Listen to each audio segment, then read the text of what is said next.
Last week, we tried to summarize those long, dismal centuries which followed the collapse of the Roman Empire and finally culminated in the general decline of European culture. We pointed out that it would not be fair to say that nothing occurred between the years 600 and 1200 that would have an effect upon future time. The roots of all that came after had to be in this dark and rather dismal earth. But we do know that gradually a condition of frustration locked European culture. Man isolated from the natural intellectual associations of his kind, reduced almost completely to illiteracy, having lost the guiding power of earlier scholarship and classical learning, found himself cut off from practically all inducements to grow. He fell into a kind of stagnation. And while exceptional individuals survived this condition, the general tone of Europe was so lowered that a revulsion was almost inevitable. We observe from the study of natural facts that there are alternations, tides in the affairs of men. And when the pendulum swings far in one direction, it pauses. And from this, gaining a contrary momentum, swings equally far in the opposite direction. The year 1200 more or less marks the swing of the pendulum, a complete change from the preceding centuries, a change perhaps imperceptibly achieved, yet punctuated with a number of violent and powerful occurrences, some of them good, some of them, to our thinking, not good, but all of them stimulating, helping to break patterns and release the mind into the first adventure of a larger world. Thus, in this cycle of the Phoenix, we find the roots and beginnings of Western internationalism. We find the provincial person being forced by numerous circumstances out of the ancient ruts and patterns which had dominated him. He found an acquaintance with a greater way of life.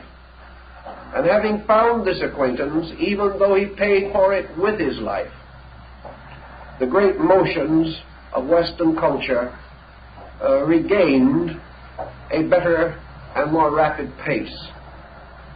So we take the year 1200 as being a hypothetical point to represent this next return of the Phoenix. And if we strike directly at this year itself, we are not very far from the very critical year in which many of these occurrences were taking shape. For example, in the year 1200, Genghis Khan was 40 years old. The effect of Genghis Khan upon the world was prodigious. Not only should he be regarded as a Mongol conqueror, a very astute statesman, a brilliant man of strategy, and a ruthless conqueror. We must not consider merely these aspects of his character. We must see in him that which he saw in himself, a man of destiny. There can be no doubt but the great cluster of 5 stars that marked his birth had meaning. Nor can we easily explain the fact that he was born into this world clutching in one hand a ruby gem, the mystery of which no one has ever been able to solve. But obviously the soothsayers of the desert and the far places where his banners flew saw in these and many other portents the finger of fate pointing out a man. Genghis Khan was born of humble desert parentage. There was nothing in his background to indicate that he would sometime be master of 2/3 of the known earth. There was very little hope, in fact, that he would gain distinction. And by almost a miracle, his life was spared in childhood, hence the entire history of Europe would have been differently written. But Genghis Khan believed himself to have a mission. And as Khan of Tartary, he signed himself King of Kings, Son of the Sun. He was driven by those ambitions which are quite usual to our Western concept, but not so prevalent to this degree in Eastern thinking. From him descended other conquerors, to mention two: Kublai Khan, the Magnificent, and Tamerlane, or Timur Shah, the Shaker of the Earth. These Mongols, on their shaggy ponies, broke through the great wastes of Asia, bound together desert tribes and wandering nomadic peoples, forced into them one great arterial system of laws, prepared for them a great code, which Genghis Khan called the Code of the Books of Iron. Now, this did not mean swords or military machines, but ancient tablets in which strange characters were inscribed upon surfaces of rough iron. The Books of Iron gave to Asia a great document of common law, of legality, of reasonable procedure in great many details. And if roughlessness afflicted great groups, those who came finally under the banner of the great Khans found life better ordered, merchandising safer, fewer bandits on the road, and furthermore, great inducements to travel, to study, to improve, to elevate themselves in various ways. Had Genghis Khan been a statesman over a stable empire, he probably would have been one of the greatest intellectual leaders of his time, perhaps of modern time. But so much of his life was spent upon the battlefield that he had little time, other than in abstract theory, to integrate the policies for the administration of the territories which he occupied. He did leave, however, a heritage to Kublai Khan. And we cannot but remember the episode in which, seated upon the back of a great elephant, Kublai Khan, speaking with all the authority of his ancestors, proclaimed for Asia, total Asia, the great code of religious tolerance, perhaps the first of its kind, certainly in that region. At that time, the empire of the great Khans cut through many religions: Brahmins, Confucianists, Taoists, Hindus, Buddhists, Muslims, Christians, Jews. They were all part of the great Oriental Empire that had been fashioned by the genius of a desert nomad.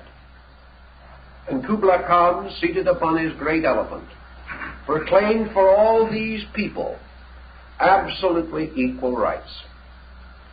He proclaimed, saying, let no man be in any way penalized, adjudged inferior, despised, disregarded, subjected to insult because of his religion or his race. Now, for those ancient times, that was not just the word of a soldier. It was the word of a statesman, a man of vision, more vision perhaps than existed in Europe in the same years.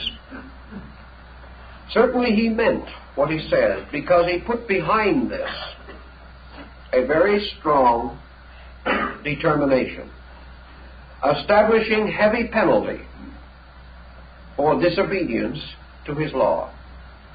And he said, let any man who speaks slightingly of the just faith of another just man be penalized, imprisoned, fined, and if necessary deprived of his own citizenship. We'll have nothing of this in the empire. So here in dark Asia of that day, something happened. And this happening did not remain there, for we know that the floods of the great Mongol armies broke against the bulwarks of Eastern Europe, that a contact was established, and had it not been for Poland and Hungary, the history of Europe after the 13th century might have been written in Mongolian. It was a very critical and dangerous crisis. But it meant that Asia moved against the ramparts of Christendom. East and West met, not as friends, and it is true, but they met. And from this meeting became aware of each other, became aware of the values within each other. And when the great tide of the Mongol armies gradually subsided, certain remnants remained behind. And in the blood of many great Teutonic families is the Mongol strain. In many cases, fraternity, friendship, and affection sprang up between individuals, even in this difficult crisis. And something happened to Europe also. It beheld a world beyond itself, a world it knew nothing about. A world, even if it had some inkling of its existence, was regarded as meaningless, purposeless, outside of the boundaries of hope and salvation, merely barbarism, helpless, simply waiting Europe's pleasure to civilize it. The European received a shock, and the shock did him a great deal of good, basically. It was a terrible shock, but it was an important one.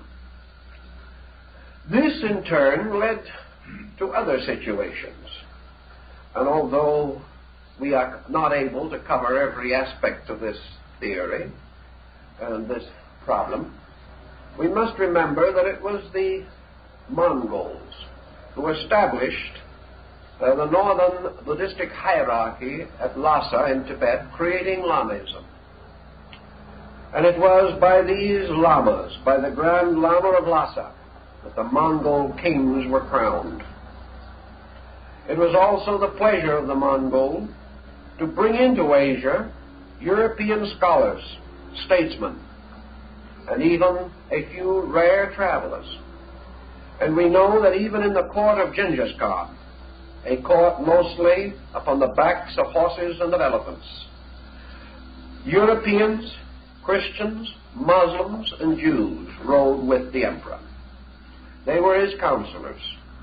They were in many respects his trusted advisors.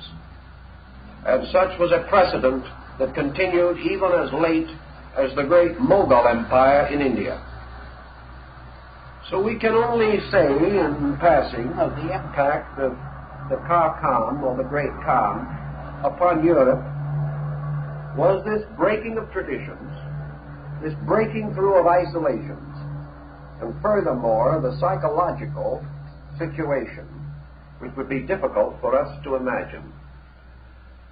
Genghis Khan, second only to Julius Caesar, perhaps his equal, in the organization of military phalanx and related matters, moved across Asia and sent his great lines against the walls of Christendom in a fantastic manner.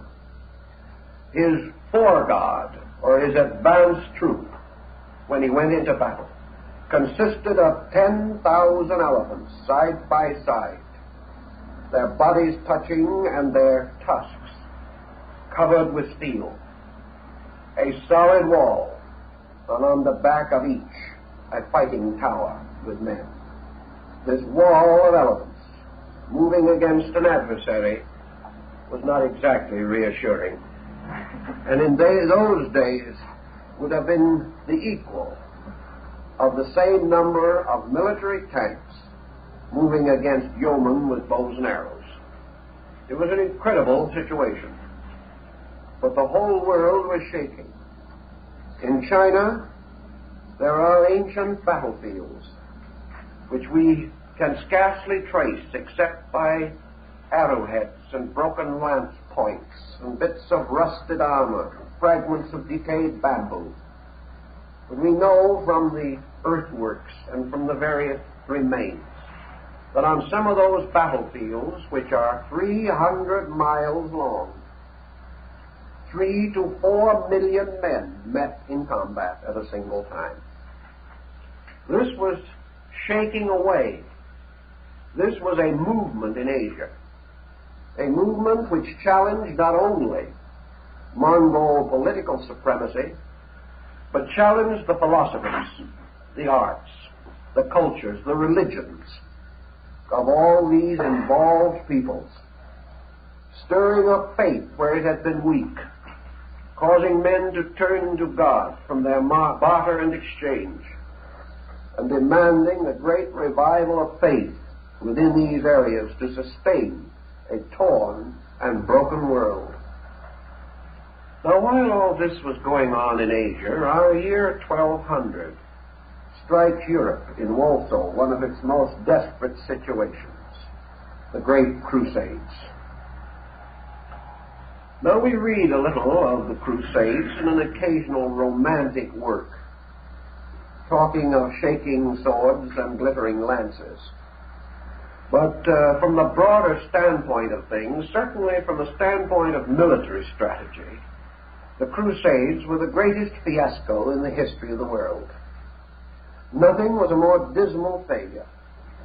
Nothing went forth with greater hope, with greater glory, with prancing horses, silver armor, and coroneted knights.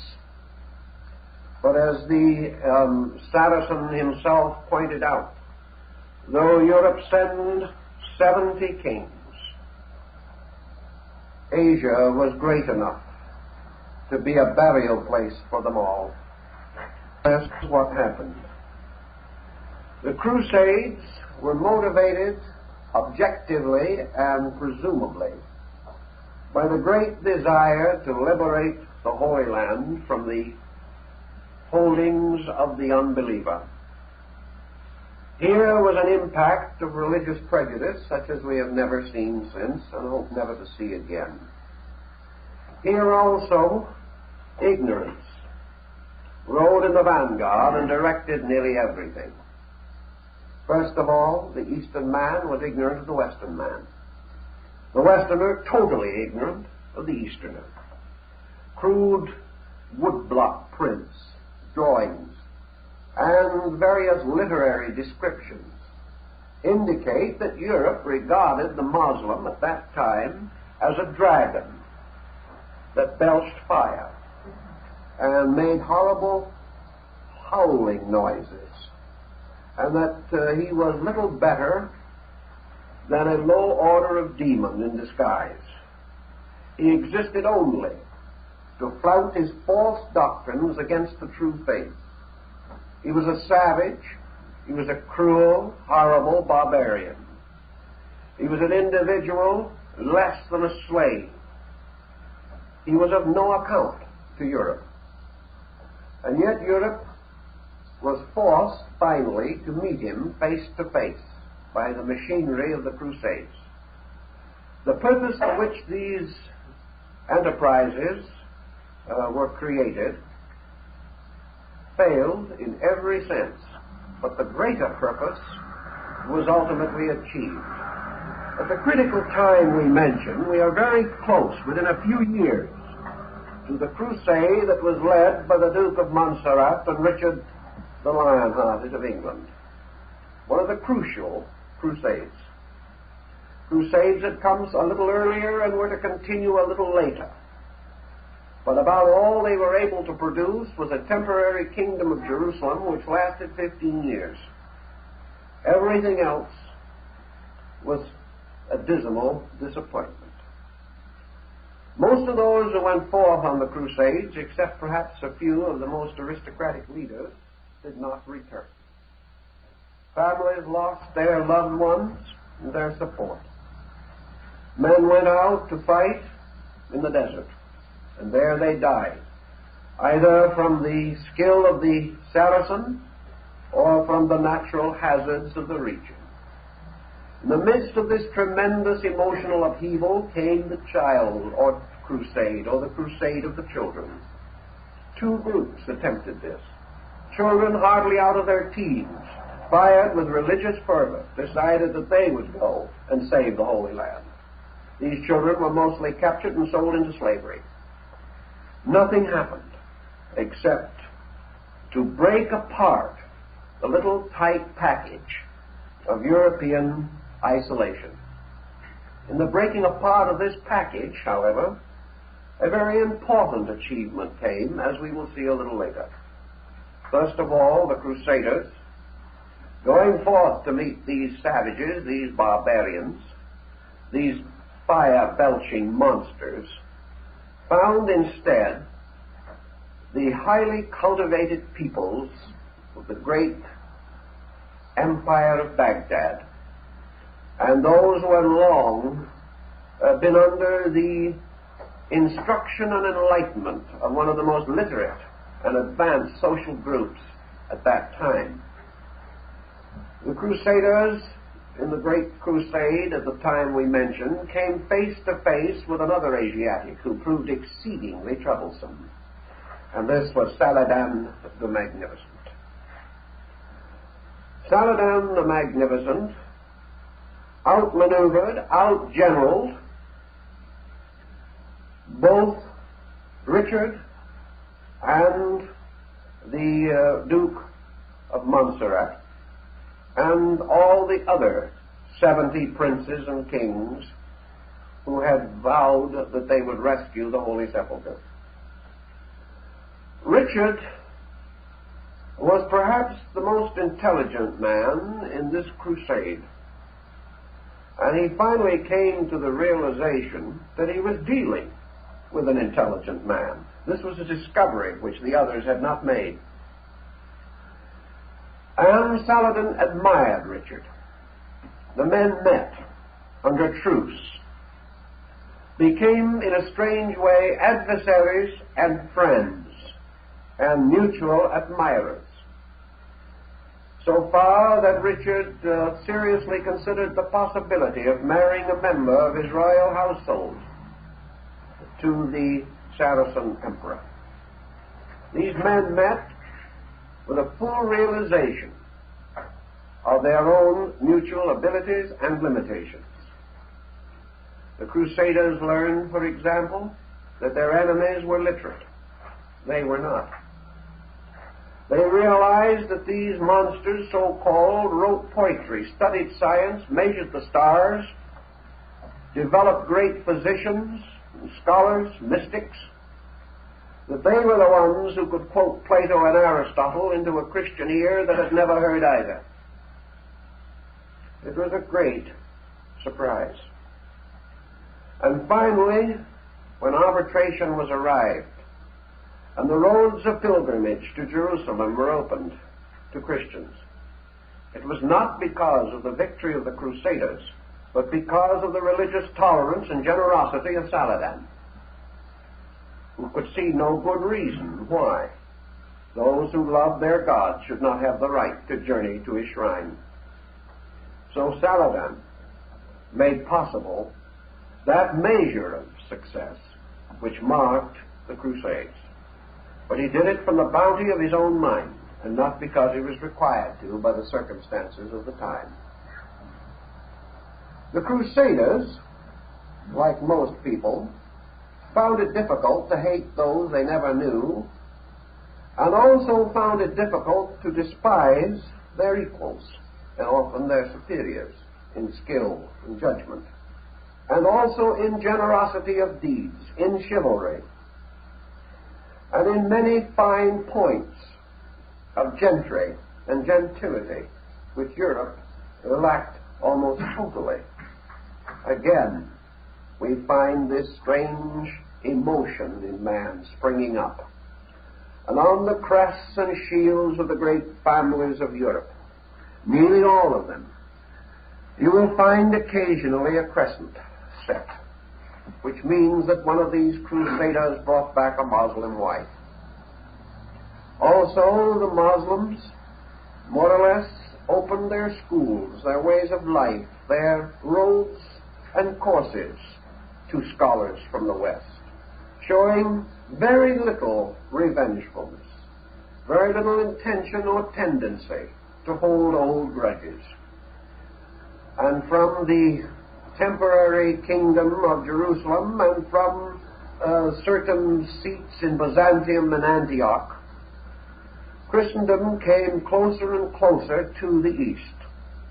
Trade began to develop, exchange and barter. Out of the debris of these situations rose such world-changing structures as the great Empire Republic of Venice, with its mercantile traveling to all parts of the world. Here, then, was a tying together of nations, a building up of common understanding. And right at this moment of which we are speaking, we have another interesting ambassador of various wills. For just at this time, a Venetian traveler named Sir Marco Polo became perhaps the original globetrotter. This man, who outdid Stoddard and other travelers, went far into the East. He traveled to the most distant parts. He became friendly and conversant with the ways of Asia. He was accepted everywhere as an honored friend. In fact, there were times in which he was besought to stay and remain helper and advisor to these people. He turned down many glamorous and rewardful opportunities to finally return to his own state. Returning, he dared to write the story of his trip, and he wrote the book of Sir Marco Polo. And this probably had an effect in Europe not much less than the Crusades. It was a bombshell. He described the splendors and glories of Eastern courts. He spoke of the scholars and the wonders that he had seen, of temples of gold inlaid with jewels, of brilliant and wonderful scholars, of art sacred and profane beyond our estimation, of deep philosophies about the soul and of life and of death and all the mysteries of human existence, and of wonders of men who climbed up ropes and disappeared in the air and grew mango trees in a half an hour. Well, the effect of this on Europe was as you might expect it to be. When Marco was on his deathbed, the priests who heard his final confession besought him with all fervor to admit that he had fabricated the whole thing and had been a deceiver from the beginning. But old Marco died, and it is said that his last words were, "It was true." They couldn't do anything with him.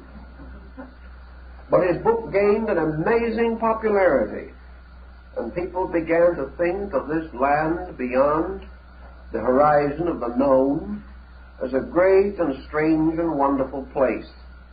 This also, of course, had its natural repercussions, because the very sound of words like gold and jewels and silk and spices and rare goods created much desire among the merchants and the rich. And it was only a couple of centuries later that we learn how the Dukes of Medici exchanged horses with the princes of China and Mongolia and were on very chummy terms with them. Another great break, a break that changed our attitude and began to reveal to us not a round globe, but a much larger flat one than we had ever known before. The round part was yet a little way off. That had not yet been remembered. Though as San Marco Polo was in the midst of his adventures, two things happened right in Europe that began to have long shadows upon future times.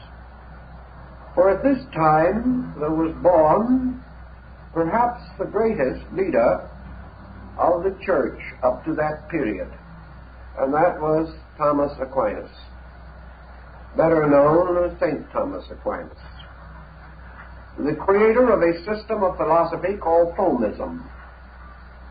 He was called the Doctor Angelicus. He was the greatest scholar the Roman Church ever produced. Had Aquinas been born in another time, he might have followed in the way of Einstein or Jeans or one of the other great scientists of today, because he was a born scientist. But as he came in a time which was closely confined within the narrow boundaries of his faith, he could only operate within an area of sanctified ground. But in this area he created prodigious results. And he began to move religion out of the Dark Ages, out of the completely locked condition in which it had descended, largely due to the prevailing illiteracy and the impossibility of a broad perspective on any subject. It is not a case of where, as some may think, the church was trying to strangle Europe. Europe was nothing to strangle, and the church had no power to strangle it with.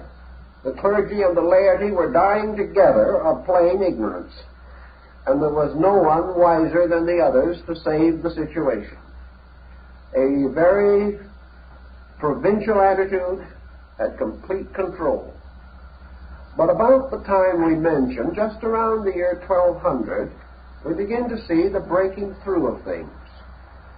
Part of the breaking through was done by the blessed Albertus Magnus, Albert the Great, who was the master of Aquinas. Albert the Great apparently was great of name and great of nature, but small of stature, because on one occasion when he was receiving audience with the Pope, and the Pope had finished blessing him, the Pope said to him, "Albertus, rise." Albertus said, "I'm sorry, Your Holiness, I'm already standing up," which would indicate that he was not a very large man. Aquinas was quite different, inasmuch as Albertus Magnus was very much given to mysticism, to Bible studies, and to alchemy. Aquinas did not go into the alchemy, nor into these other situations, but he brought out something that was about due and certainly saved the church. The point that he made, and the summary of all of the philosophy of Aquinas, is simply this: that there are two parallel roads that lead to truth. One is faith, leading to revelation, and the other is reason, leading to philosophy. These two are not incompatible, because at a certain point, faith and reason in their ultimate form mingle again, and from philosophy and revelation united, man perfects his insight and achieves all that man can achieve. By reason, man conquers all things around him. By faith, he achieves identity with all things within him. a man between the within and the around, finds equilibrium by the balance of the heart and mind. Now, I must admit that we are saying this in a manner somewhat simpler than Aquinas did, because it took him several thousand pages of bad Latin to do it. But this is the substance of his idea. And what did it do? It presented the church with a pattern called Scholasticism. And this pattern, Scholasticism, was to break and overthrow the earlier forms of church philosophy which had arisen around the teachings of St. Augustine of Hippo. And this Augustinianism we call patristic philosophy. The scholastics relieved man of the patristic limitations and bestowed their own upon him. These limitations did not pinch much at first, because the new bread was overwhelmingly helpful and hopeful. But in the course of time, and with human minds closing always around ideas and strangling them to death, scholasticism also fell into evil times and ended by a critical, analytical, literalistic attitude toward everything. It was therefore necessary, about 600 years later, for scholasticism to be broken apart in order that the new phoenix of humanism could arise from the ashes thereof. But in that time, scholasticism, which for some reason that is not entirely clear, perhaps the personality of Aquinas himself, which was a very positive one, but at that time, in the presence of many privileges and opportunities, the church decided to follow him. He gradually gained in precedence.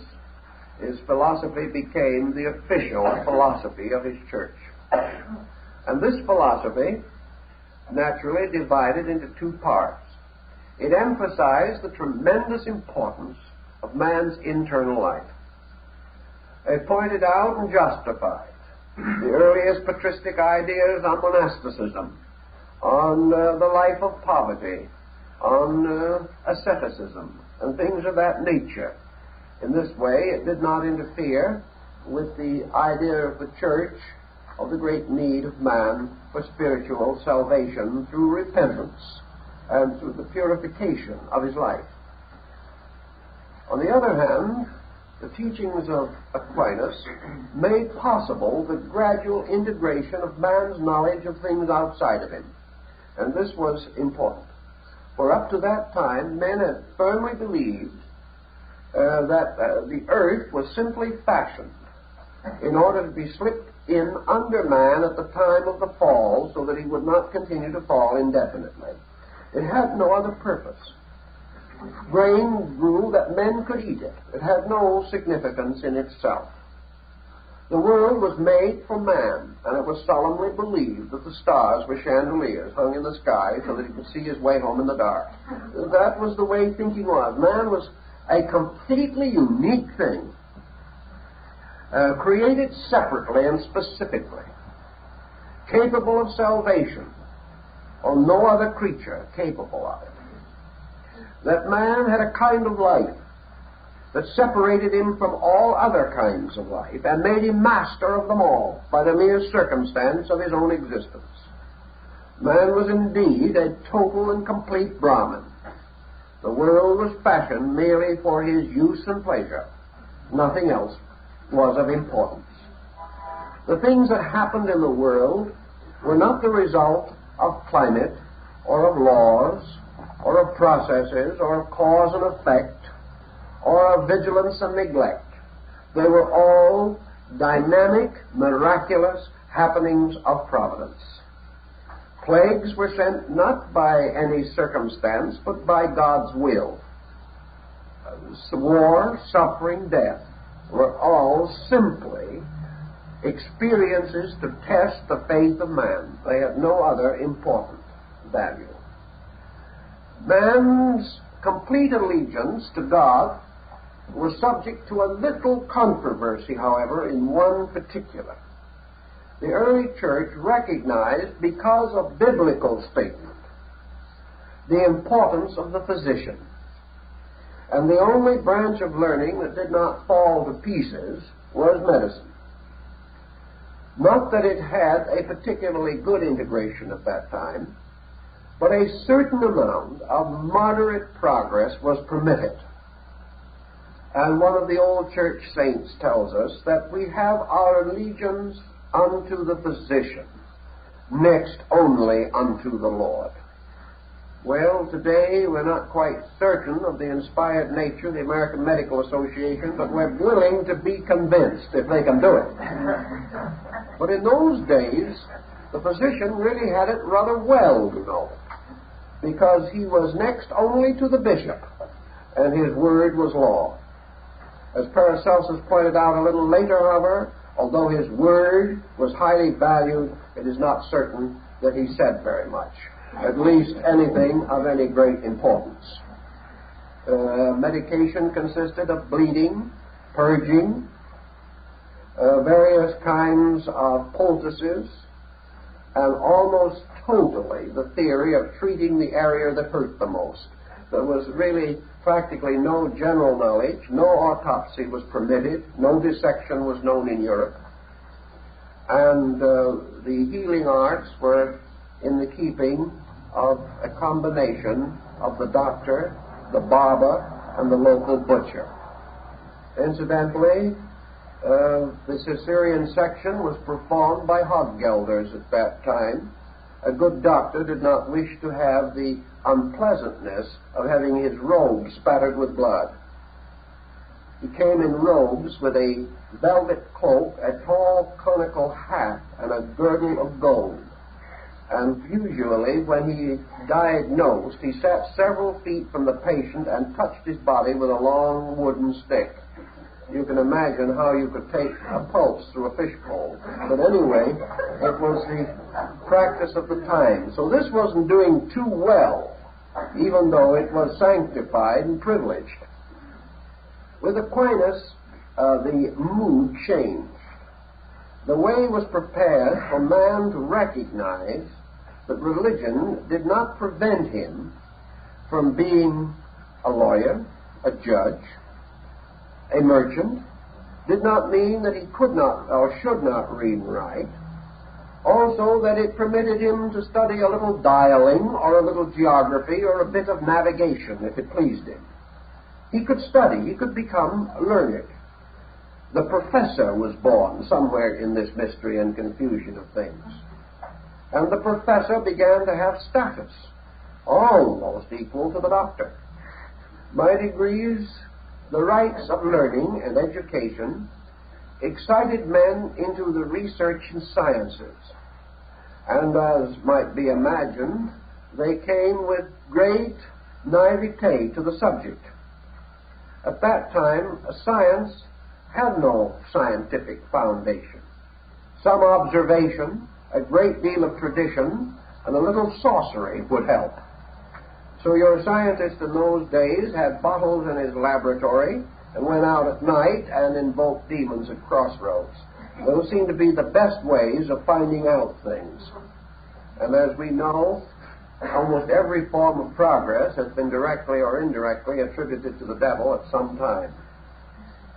This gave rise to a number of pseudosciences, to a great deal of speculation, but it also made possible the gradual introduction into Europe of the standard texts of the Arabic writers, who were very much further advanced. It made possible for the Roman writings of Galen and the Arabic writings of Avicenna or Ibn Sina to come into the schools of Europe. A man could study the eruptions of Mount Etna or other things that interested him without being convinced that he was wasting his time, which should be spent entirely on his knees in prayer. Europe was moving towards a little intellectual freedom, and this freedom was fast intriguing the mind. It was the basis of a new outlook. By reason and philosophy, says Aquinas, man can explore nature and become master of its processes. It went no further in practical form at that time, perhaps, but it placed the blessings of the faith upon the exploration of natural phenomena. And we find early texts arising on a history of storms. We find men beginning to measure earthquakes. We even find some very early diagrams of the craters on the moon. In every direction, the mind was spreading out to take hold of ideas. And this, of course, was the beginning of the awakening of the European culture as we know it. So right at the same time, another incident occurred, which certainly deserves our very definite attention. At that time, King John of England was forced by his barons to sign the Magna Carta. And the Magna Carta was signed in the first quarter of the 13th century, just within 15 or 20 years of this critical time. For this paper was signed while most of the great leaders and the great motions which we have discussed were in function. The Magna Carta was quite a complicated situation in itself. We cannot go into all the details of it, but in our public schools today we are reminded, if only passingly, that it is the origin and the inspiration for the American Bill of Rights. The Magna Carta was the first head-on assault against the divine right of kings. Now, it did not end the situation, but it certainly began to strengthen the position of the people and to a measure weaken the despotism of entrenched aristocratic groups.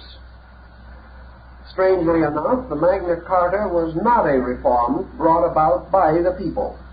It was forced upon the king by his own nobility, the barons, those who had come finally to rebel, not necessarily against monarchy, but against a very bad king who was giving them much trouble. The Magna Carta began, however, to bestow upon various branches of government certain inalienable rights and privileges. It decentralized total leadership and prepared the way for the concept of the board of directors or the trustees, or those who must share in the responsibility of decision. It also gave to the private citizen certain rather sketchy rights.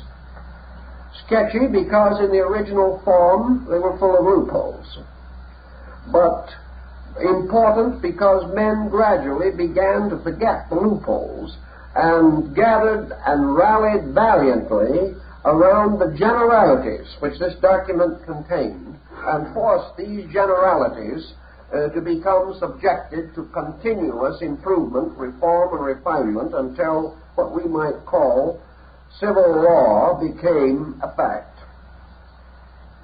The Magna Carta was forced upon the king. He did not want to sign it, but he was unable to avoid the pressure because open rebellion was resting near him. As a result of this document being signed against the will and pleasure of the king, even though in the original document it is legally presented in a fairly nice way to make it seem as though John was cooperating, he was not.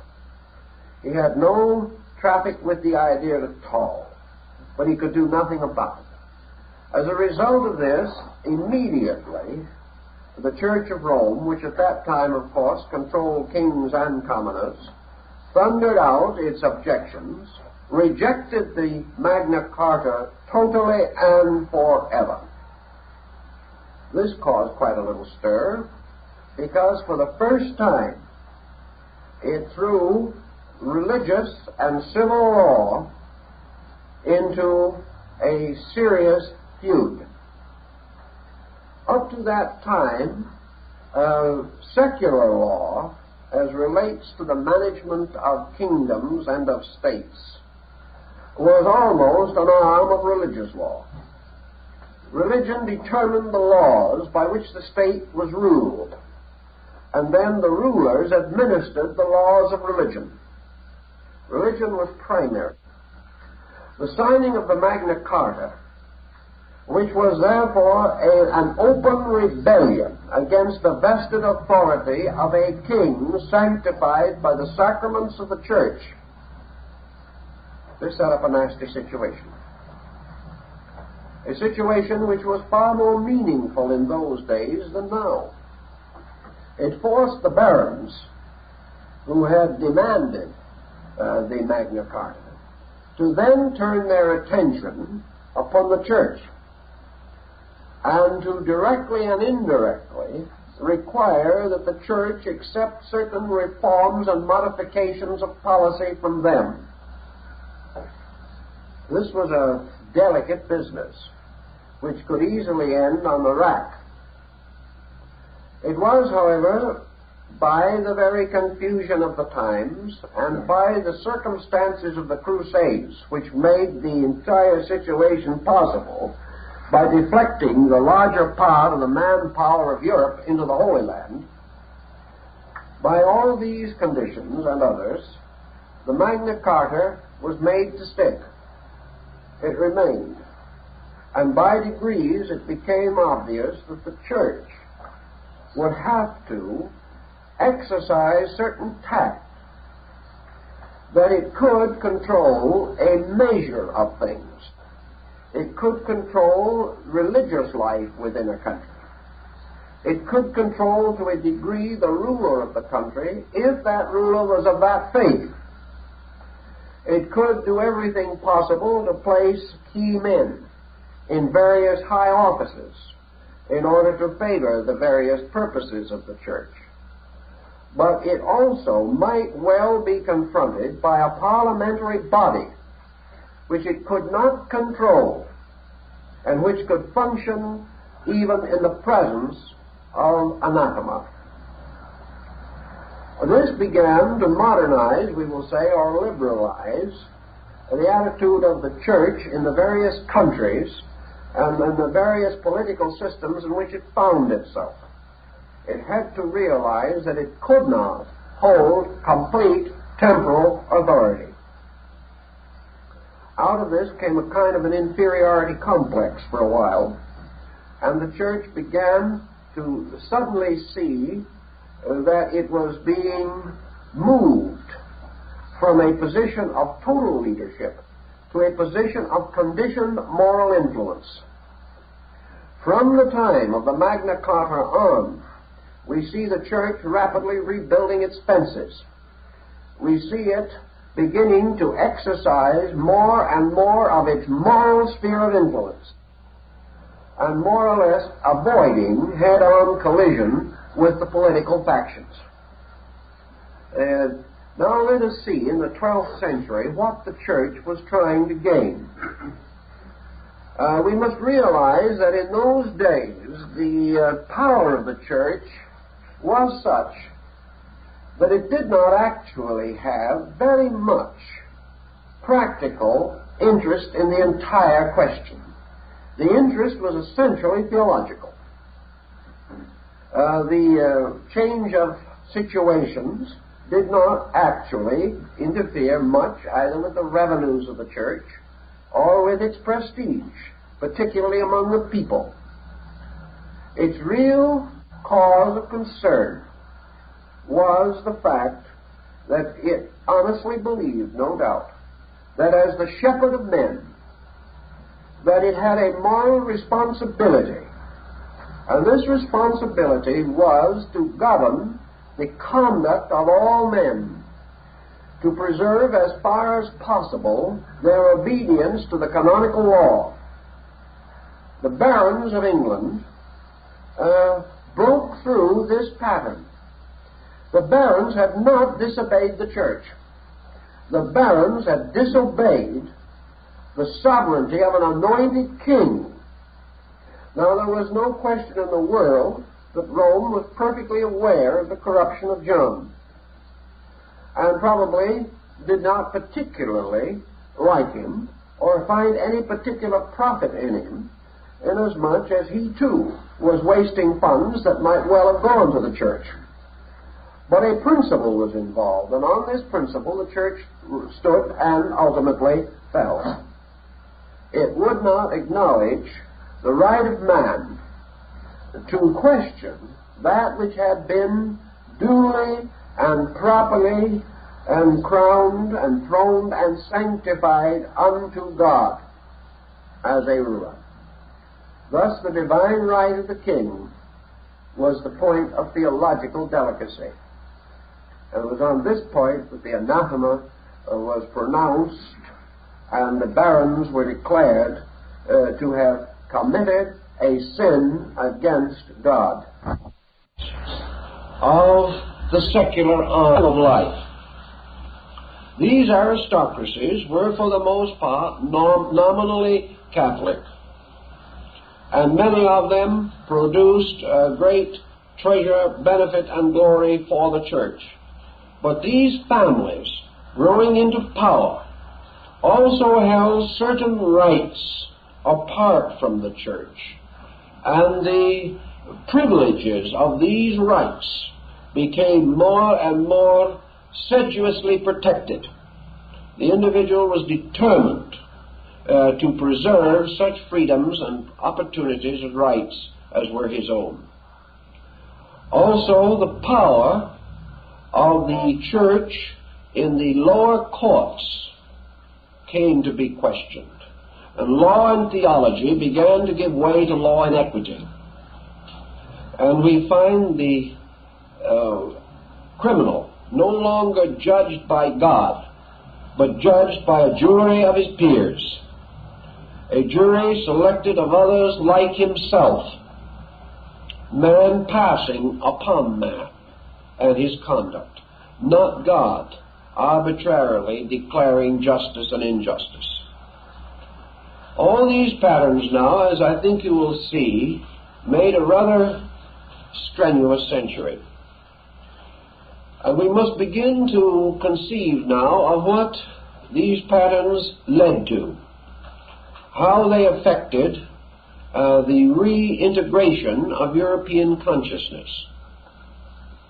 The first thing they all contributed to, more or less, was enlightenment, education, advancement.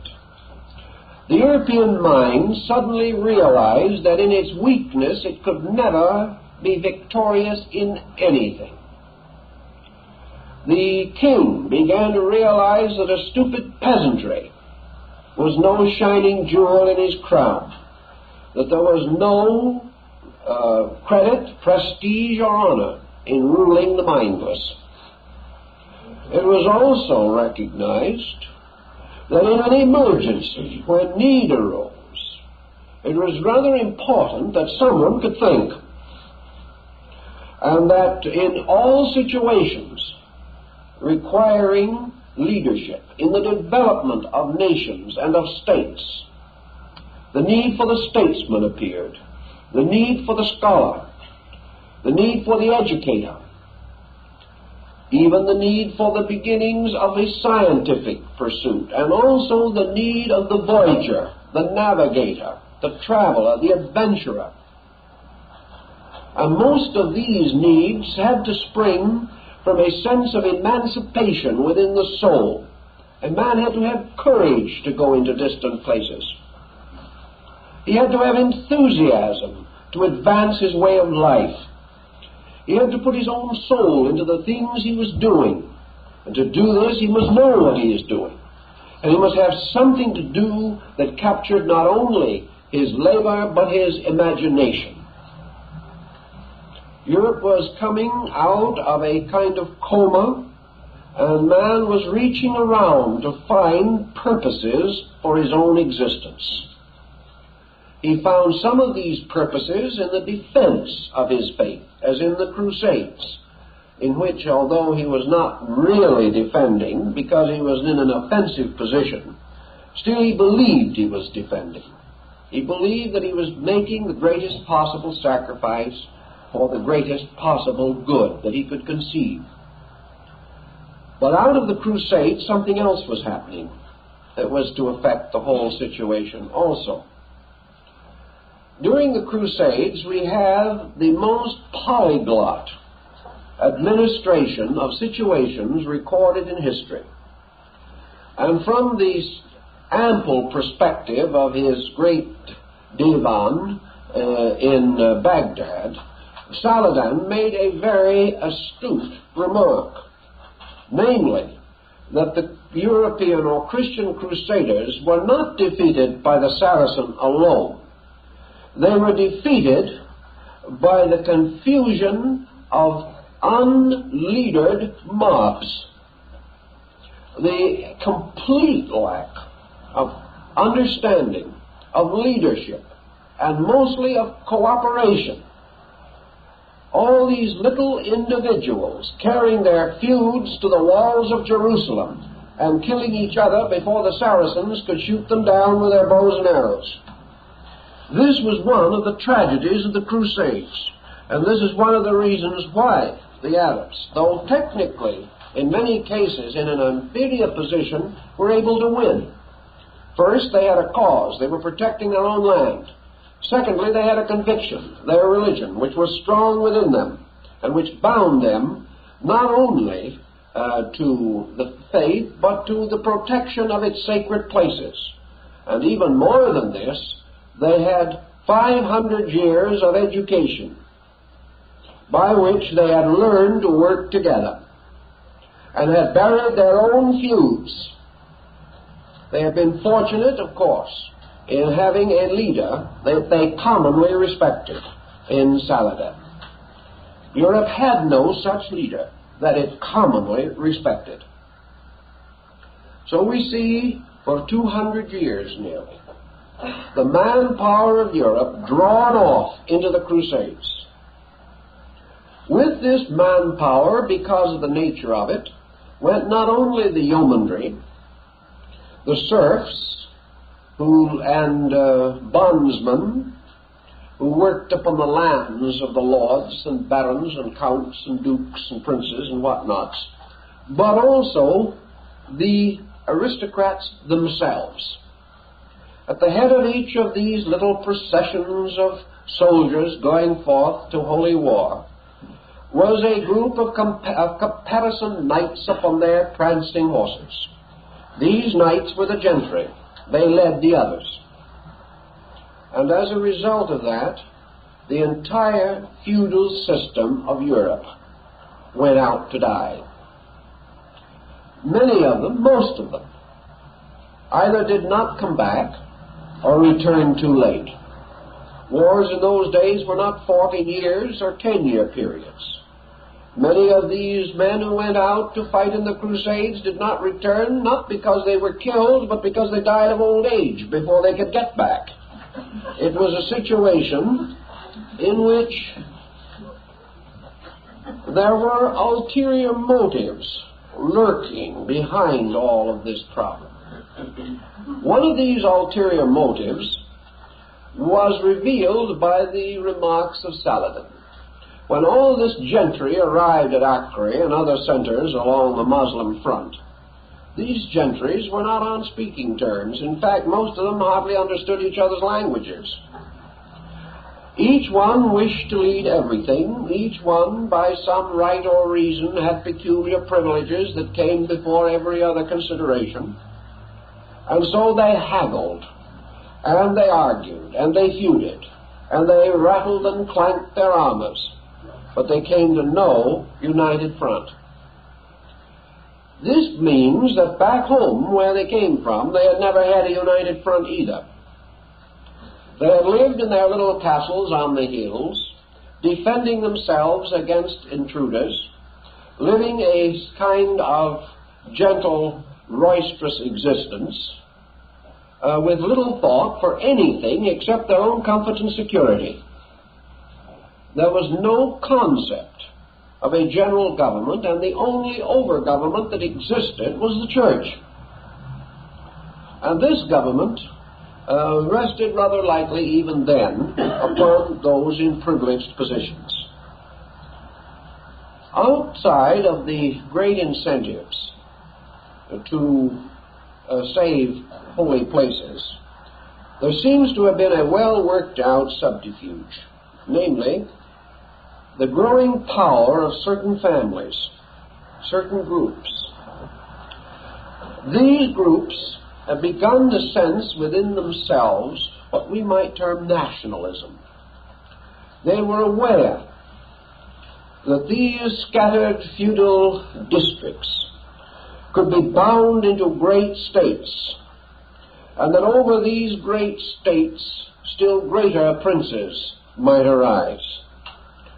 And while the Crusaders were out on their mission of salvation, these large families and special groups moved in behind them in Europe and broke the feudal system completely apart. When these who did return got home, they found their small rights swallowed up in the greater privileges of the strong. And in this transition, we see the rise of the first great national entities of Europe. We find the beginnings, not the full forms, but the beginnings of what were to be France and Germany and Italy. We find the various factors at work that were to bind together cities and states and to lift dukes and counts and princes to the final estate of empiric lines. Naming the road, of course, was difficult, but even this had its part to play, because in nationalism you had a larger family pattern, a tremendous amount of energy that had previously been wasted in remaining apart was now available for common labor and common effort. This led, of course, to both positive and negative results. The rise of these larger national blocs made possible a more advanced method of life for many people. It gave them freedom from the constant pillaging of their neighbors. It made possible their retaining their lands more safely, and the possibility of living a full life on the earth without being taken away to war began to grow bright for many. On the other hand, these combinations resulted in larger individual political units, with the result that major wars could come into existence, which had previously been almost impossible. The only other way you could have had major wars was probably like the Crusades, a group of nations uniting on an objective. But now, comparatively large groups with powerful resources could be locked in wars for 10, 20, 50, or 100 years, due to the slow movement of military machinery and military tactic at that time. So these became both curse and blessing. The walled city came to be of very little value, and most of the value that remained disappeared with another development which rose largely again in this critical period and was imported from Asia. And this was the so-called discovery of gunpowder. Now, gunpowder has had many uses, but one that we seldom realize or think too much about has been its psychological effect on the equality of man. Gunpowder ended, for example, the age of chivalry. It ended the knight in armor, riding at the head of his group, fairly well protected behind a reasonable fortification of boiler iron, and almost invulnerable. It also ended the walled city and the protection of the high wall, against which the primitive engines of battering rams and so forth took a very difficult and lengthy time to make impression.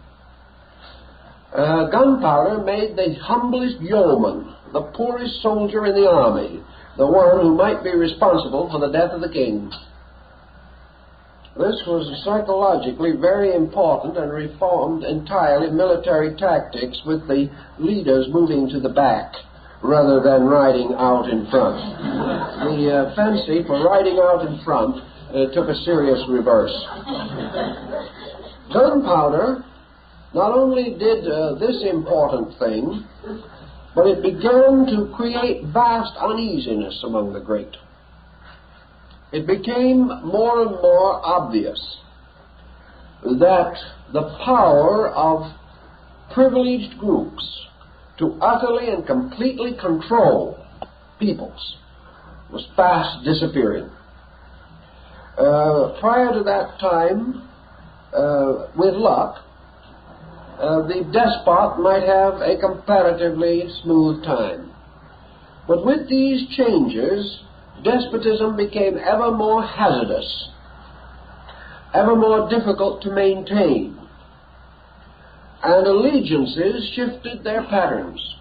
Just as the Church had been forced to a new position by the Magna Carta, so the principalities and dukedoms of Europe and their rulers were forced to a new position by the advent of gunpowder. It became no longer possible to control by force alone. The reign of force, the power of physical persuasion, the fear of physical retaliation, these began to lose their general effectiveness. And we find a very important psychological change coming, and that was the rise of government by persuasion, by winning the confidence of peoples, by attempting to create some closer affinity, new focal points, placing a censorship upon the luxury of princes, making it ever increasingly dangerous for the prince to lose the confidence of his people. The final and terrible example of this probably, of course, came much later in the French Revolution. But the seeds of the French Revolution were sown at the time of the Crusades, for a new pattern, a new way of life was distinctly on the rise. And against this motion, no one could exercise a truly restraining power. So for a moment, to summarize our Phoenix cycle pattern, we see how the period from 6 to 1200 resulted in the gradual falling apart of a world that had received a powerful impulse at the time of the rise of Islam. Islam, in the 600 years that followed its rise, integrated its own position, tied itself closely into the Eastern way of life, and came finally to such a powerful unity that it was tempted to attack Western civilization.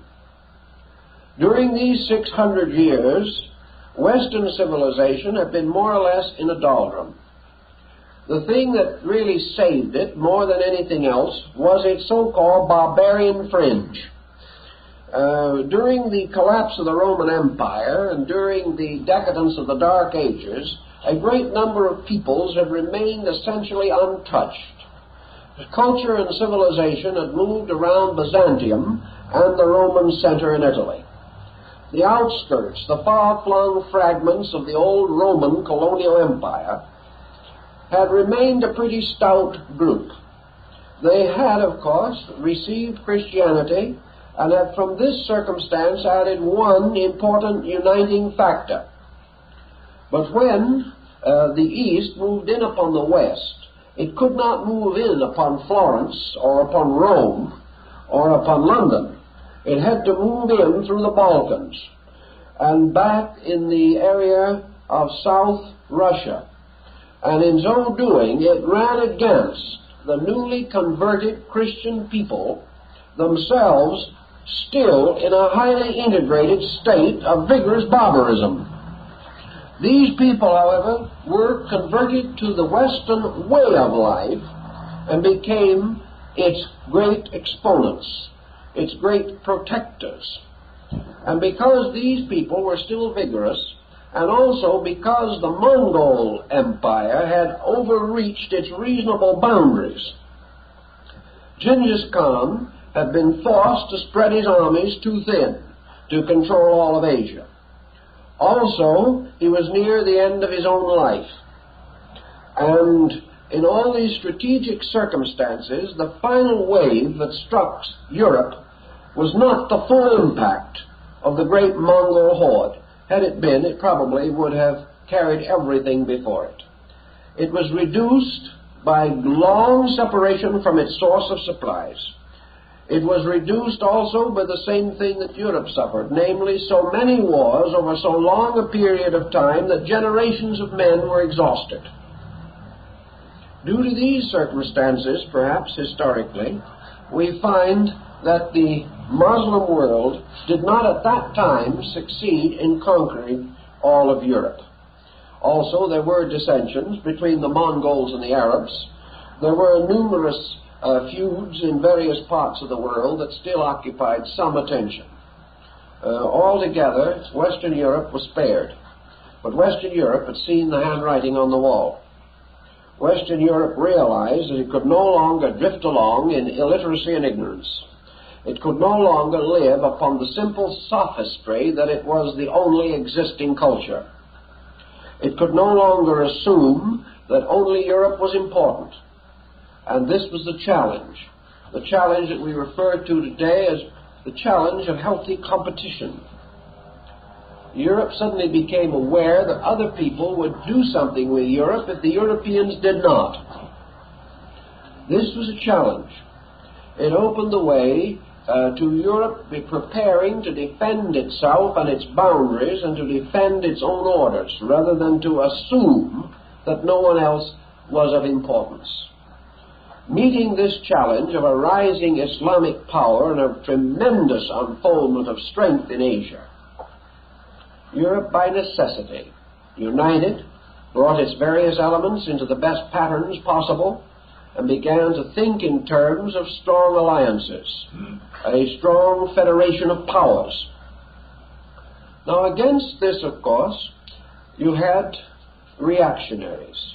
You have the cry of the church against the rights of man. You have the still continuing tendency of all nobility to exploit peoples. But we also have the emergence of something else, which education always brings. Education inevitably causes the individual to pause. It causes him to reflect a little. And it attacked one of the great problems of European life and attacked it firmly.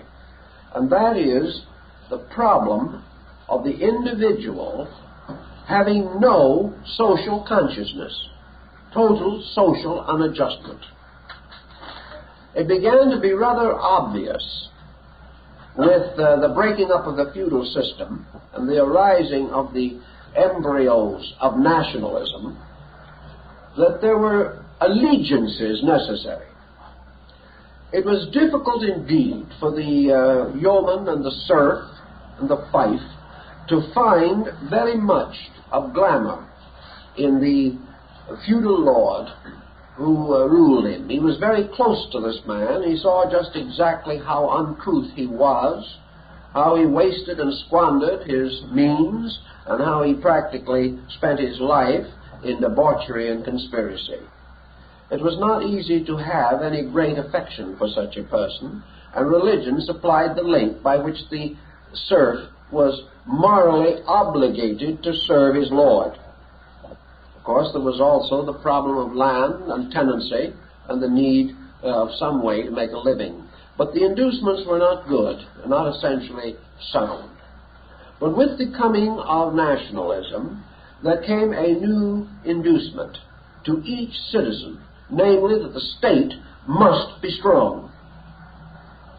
That the citizen owed not only a duty to himself, but to the collective body of which he was a part. It became essential for him to recognize that he depended upon the state for his own survival. He had learned some of these principles from feudalism, but they were brought home to him in a larger pattern. Also, most of the citizens of a state were somewhat further removed from their leaders. States composed of many communities. The leader was more grand, more glorious, and less available. These were important considerations, because men with imagination build virtues where they do not exist. And the brilliant leader over a large group, with his splendid entourage, began to be impressive and to gain the respect and admiration and awe and veneration of these peoples. So the leader became more or less the symbol of the state, and devotion to the leader was devotion to the state, and vice versa. Thus, the preservation of the state began to involve many things previously never thought of. One was the common distribution of food.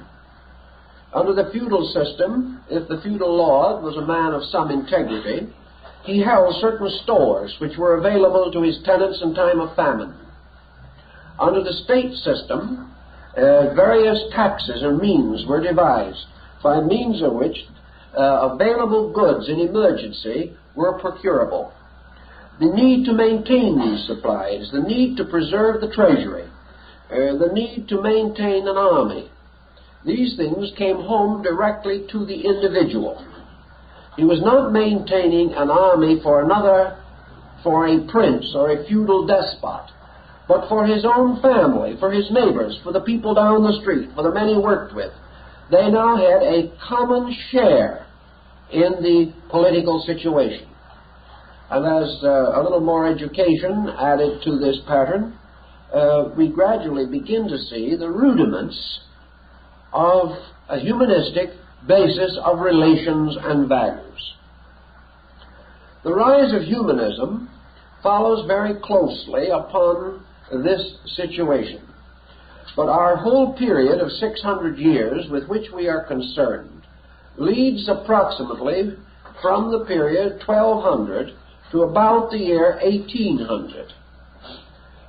Now, the early parts of this period represent the building up of a system of life built upon Aquinas and the Magna Carta.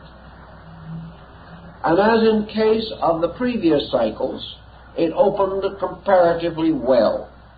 It opened with a lot of suffering, yes, but with a lot of momentum, a lot of dynamic, and a tremendous capacity to change things.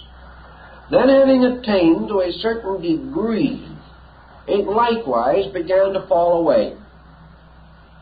In this case, the falling away was a little different from the situations that had previously existed. We are reminded a little bit, perhaps, of our present economic situation, where it seems, perhaps, to many persons that we are on the verge of falling away into a recession. Just when it looks as though a recession might even lead to a depression, we suddenly find an important change in policy of government. We find the emergency created by the advancement of electronics and the launching of the satellites suddenly seems to change everything. Whether this change will be more than temporary, we cannot say, but it brings in an unexpected factor, cutting through things.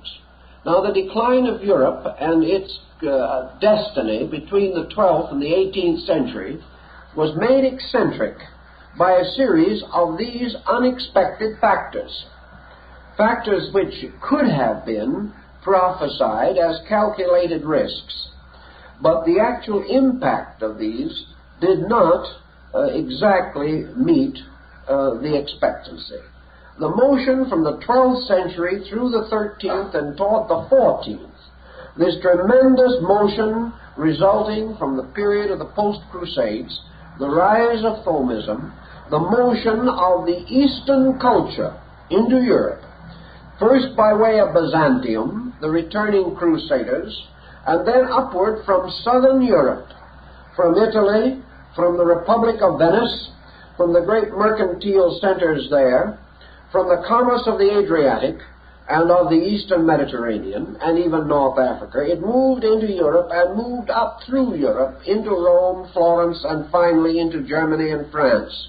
And this great cultural motion, which culminated in the most brilliant period in European medievalism, we know as the Renaissance. The Renaissance, therefore, was the golden age of the consequences of the Magna Carta and of Aquinas. The roots that were laid at that time, the roots of a larger, broader, and deeper relationship of things, the growing world of learning, the world of letters, the patronage of arts, the rise of great families, wealthed in many cases by the traffic with the East, the splendid concept of a wider world, the restoration of ancient arts, the effort to restore Greek philosophy, the effort to restore culture, tremendous things such as the great Florentine Academy of Lorenzo de Medici. Now everybody wanted to learn. Everyone wanted to know. Nearly 700 years of waiting to find out had created a pressure. And into this pressure men moved, resolute in their determination to know. As one historian says, they wanted to know so badly that they found out a great many things that were not so. They were moving tremendously, however, under the pressure of this situation.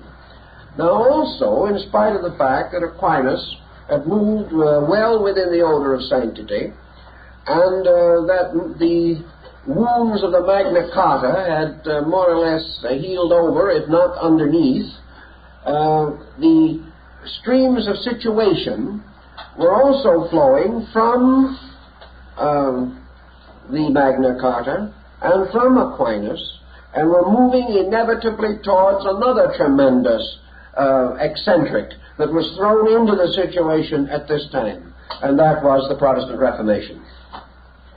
The Protestant Reformation was nothing more or less than the inevitable but slow developing consequence of the Magna Carta.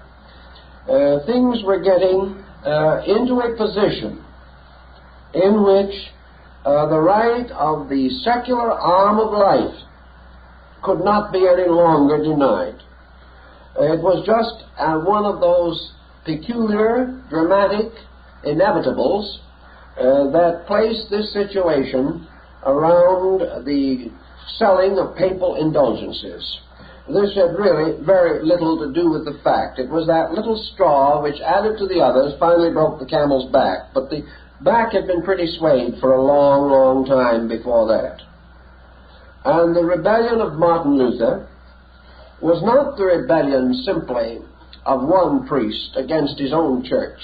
It was a rebellion of many minds within the church against certain policies. Therefore, one of Luther's nearest and dearest friends, a faithful son of the church and one who remained there, Philip Melanchthon, became also another powerful arm of the Reformation. The Reformation arose not only outside the church but within it, as a result of the gradually rising level of literacy and of general knowledge and the broad use of the leverage provided by the rationalistic philosophy of Aquinas.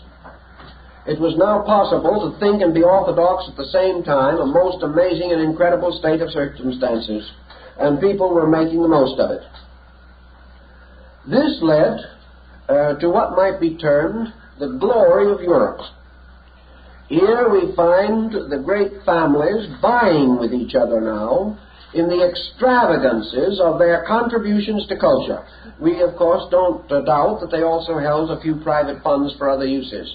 But certainly they were building galleries. They were working in various fields to encourage arts, to bring the people into a greater participation in the crowning glory of a Platonic Athenian commonwealth. And we find even some of the reactionaries talking in the terms that Florence and Rome would be the new great cities that corresponded to Athens and Alexandria in the ancient world. the dream of classical learning had come on with tremendous impact. Now, classical learning also presented a problem, because in this case, in the 14th century, early 15th century, classical learning was a birth out of time. It was no longer in its own world. Actually, the Medici and the Borgias were not very close in their resemblance to Plato and Aristotle. They were a different breed entirely. They had different motives. They were not the simple, homely, underpaid and undernourished philosopher of the Greek school. They were not another barefoot Socrates. They were princes who became dilettantes of learning. Learning was a jewel in their crown. It was not something that changed their lives. It was an ornament. And this resulted in another direction, which was to hit education and to remain, even to this day, as an unsolved mystery. And that is how to get knowledge out of a man's head and into his life. That is still an unsolved riddle, and promises to be so for quite a time to come. But it was getting into the heads of the Renaissance men. And they were also beginning to recognize a very important factor, namely man's power to change the destiny of man.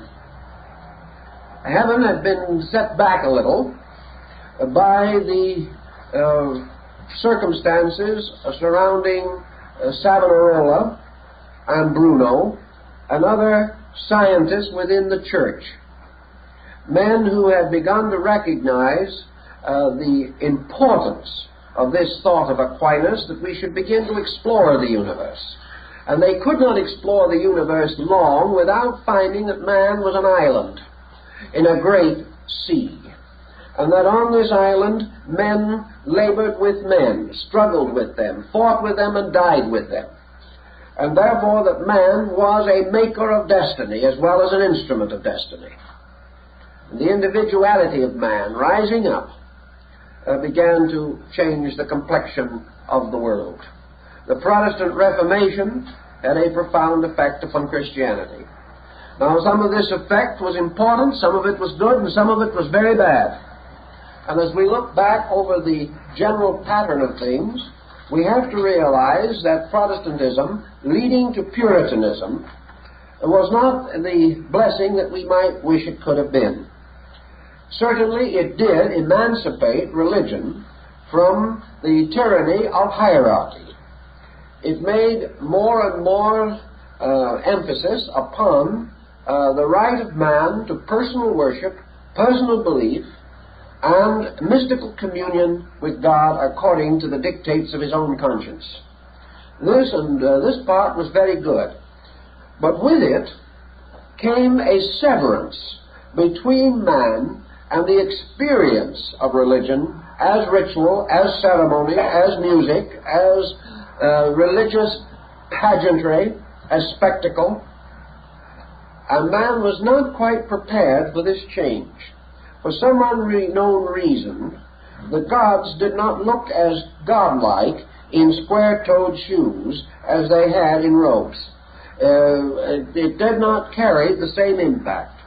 The loss of art, the loss of great music in the church, the loss of the emotional overtones which held man to a certain splendid response within himself.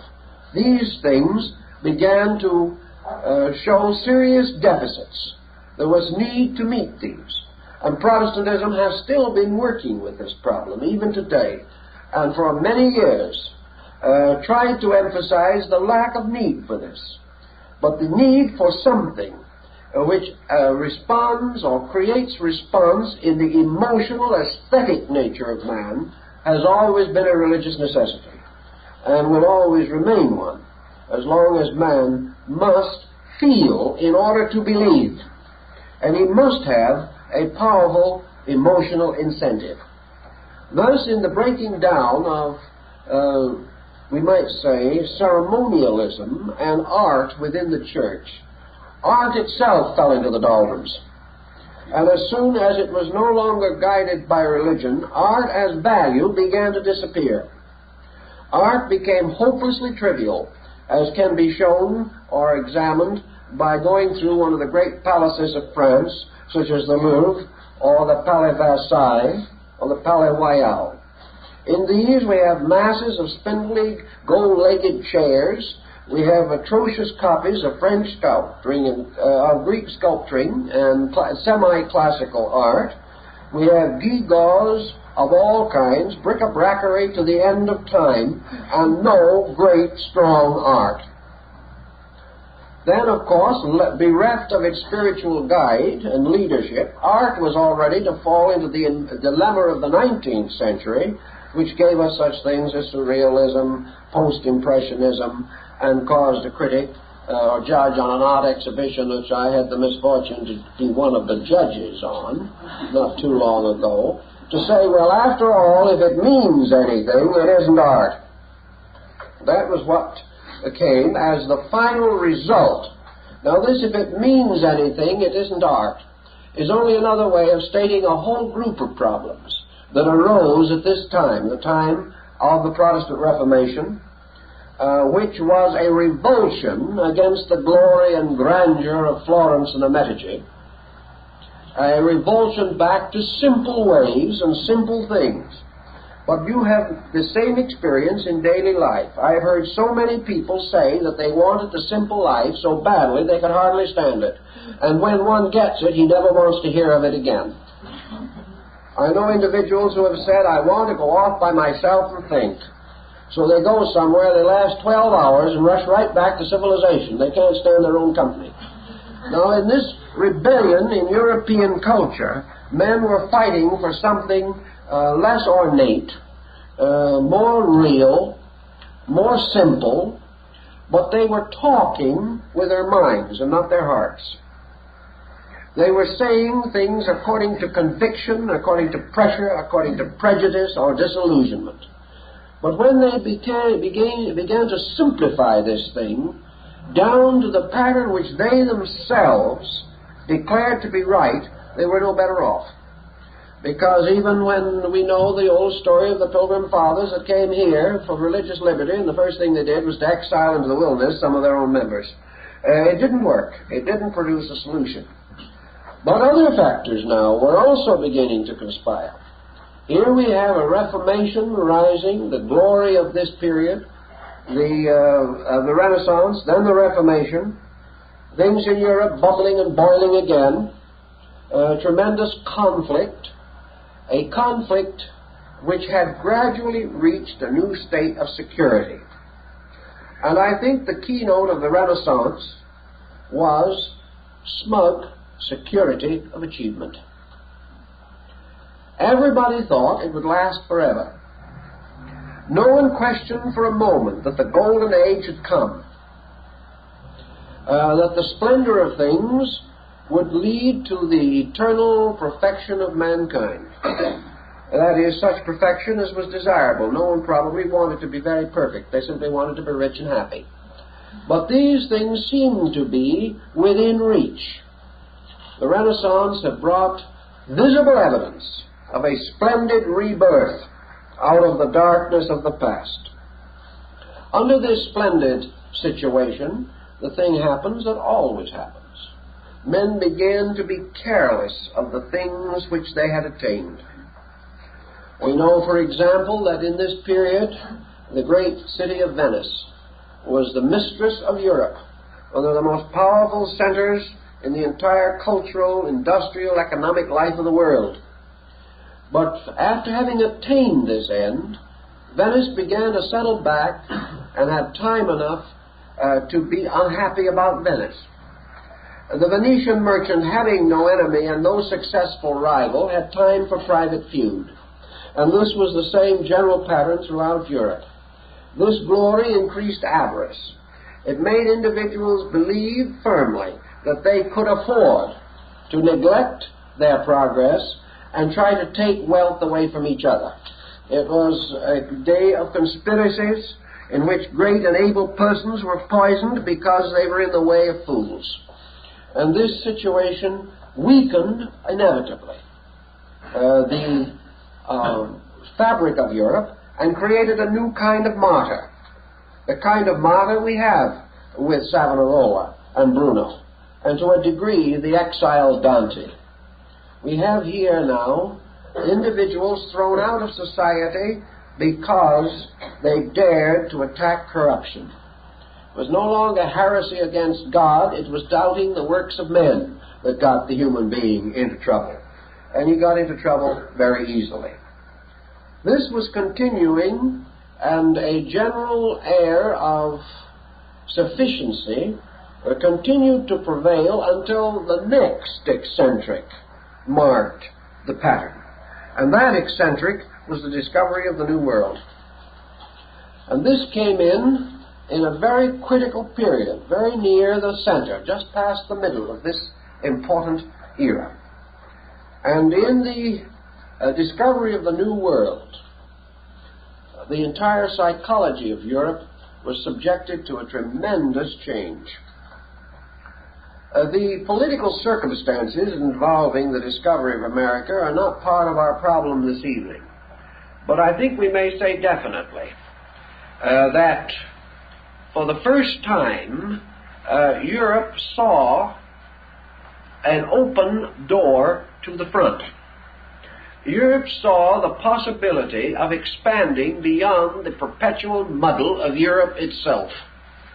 Europe had been boiling like a witch's stew for the best part of 14 centuries. It had boiled and reboiled until there was not much left to boil out. Everything was in continual agitation, ancient antagonisms and modern feuds. The struggles between classes, the struggles between groups and levels, all this struggle took place within a small area. The battle was highly confined, and the pressures built up accordingly.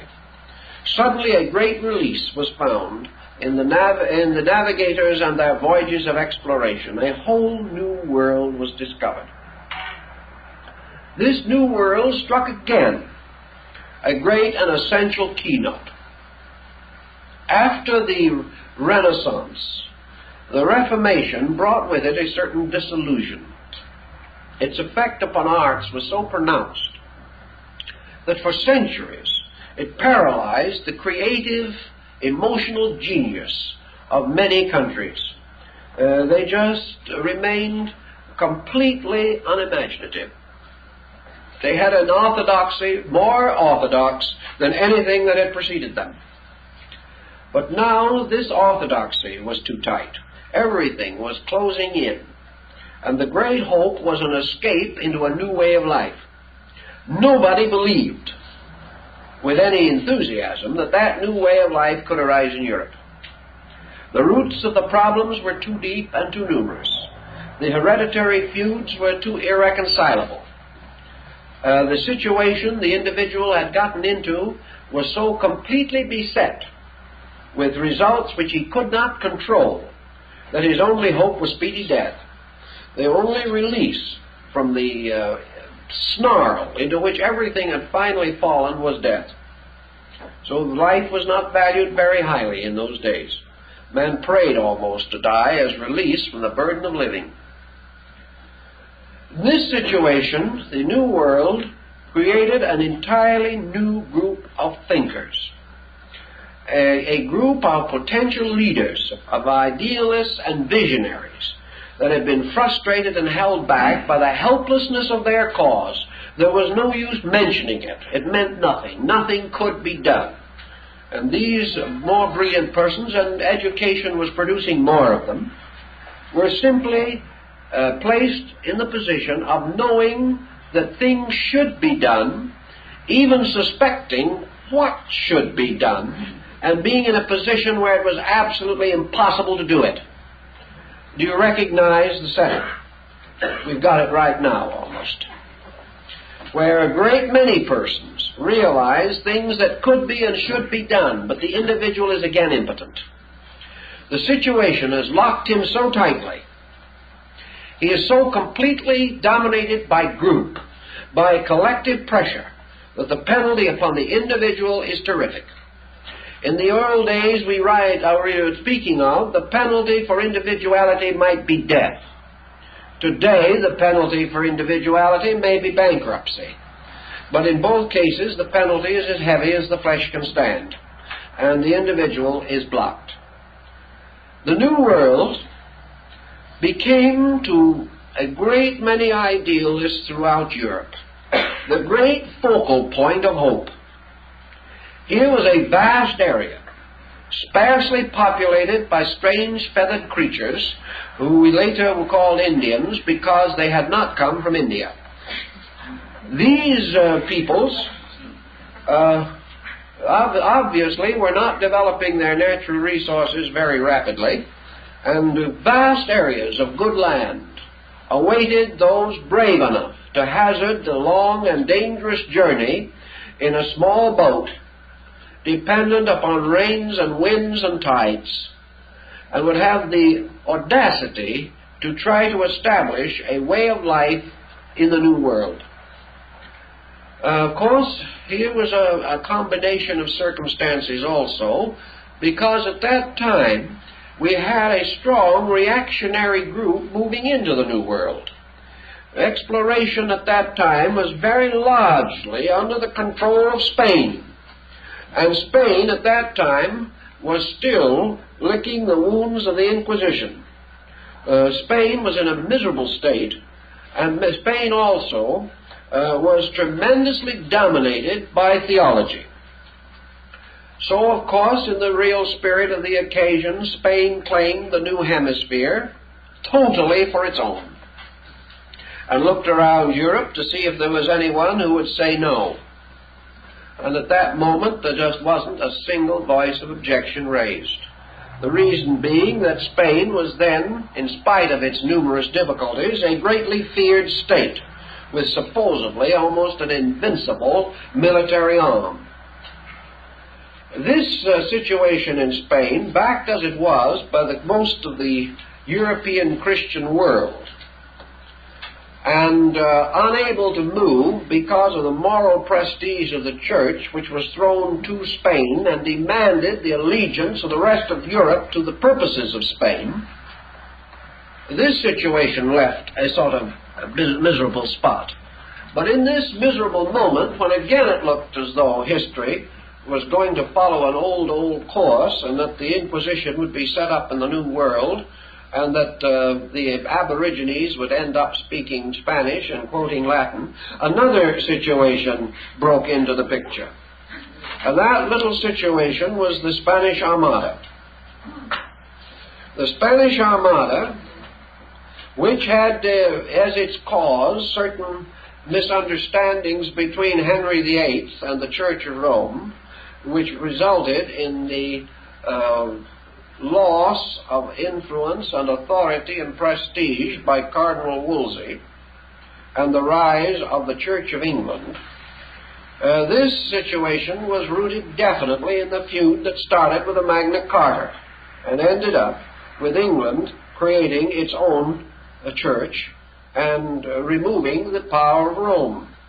Rome, which did not like that very well at that time, began to counterplot the situation, and after failing to get Queen Elizabeth of England married to a Spanish prince and make a sort of an infiltration that way, the final showdown came with the Spanish Armada. Now, the Spanish Armada, due to natural circumstances and also to the skill of the English seafaring men, came to a dismal defeat. And with this defeat was the end of Spanish psychological domination of Europe. The defeat of the Armada was a blow from which Spain, as a world power, never recovered. Actually, also, it was the end of Spain's extravagant, fantastic claim in the New World. For immediately after the Armada, England, Holland, and other countries began to colonize and began to extend their spheres of influence into the Western Hemisphere. Out of this situation also now arose greater courage, greater determination to build in the West a world and a way of life that was to be a complete escape mechanism from the European situation. This may in some way be a kind of legitimate heredity, because to a large degree this definite tendency to escape has made perhaps the modern American into the greatest escapist in history. He has this instinct in him, this instinct to get away from authority, to resent discipline, and gradually to attempt at least the management, total management of his own conduct. Under the colonizing plan, we find rising in Europe a group we know as the Utopians. The Utopians were the ones who began to see the possibility of a great world change, and they desired greatly and desperately to make this change come about. They wrote extensively, they created a literature, they fired the imagination of Europe. And out of this firing of the imagination, a double-pronged achievement was attained. One achievement was the rapid development of independent thought and action on the Western Hemisphere, and the second was a rapid liberation of man from the one hemispheric concept of European education. Men not only explored the Western oceans, but they sailed out between the columns of Galen and Avicenna and dared to demand a free intellectual life in Europe. Ergo, immediately, the doubts, circumstances, conditions which had led up to this period began to flame in Europe, producing the great movements toward liberty. The great movements which were to be climaxed in a series of bloody or bloodless revolutions. Changes that were to break down all of the glories of the Renaissance and to throw the total emphasis of all human culture upon man himself. Now this has also had its difficulties, because this emphasis thrown totally upon man began to achieve its end at the expense of man's moral and spiritual life. We find man becoming so important to man that he forgot there was anything else but himself. And from a total state of inferiority, he developed an aggressive state of superiority, in which he began to believe firmly that he was lord of all that he surveyed, that he could do anything that he wanted to do, and that he was all ready to go forth as a full-fledged behaviorist, when he wasn't quite. The climaxing of this situation, the results of all these patterns moving together, meet together in the form of the episodes and situations which introduce the next great cycle, which is still in progress, the cycle which we will have to consider next week as focusing around the critical year of 1800. And we hope to show at that time how distinctly this great cyclic motion again brings about a major crisis met by a new release of spiritual resource. And as we are now in that cycle, perhaps we can learn something of the decline of the resources, why it occurs, and what we may expect, provided there are not too many exceptional breaks in the pattern. The breaks, however, are becoming more regular.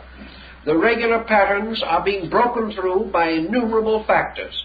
Still, the grand pattern remains, and we are now in the midst of the next great cycle, from the one which we are now discussing.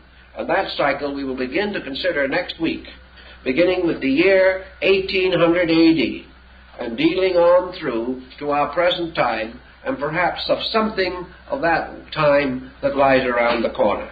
No, if we don't get you out of here, you'll be here all night, so I think we'd better stop.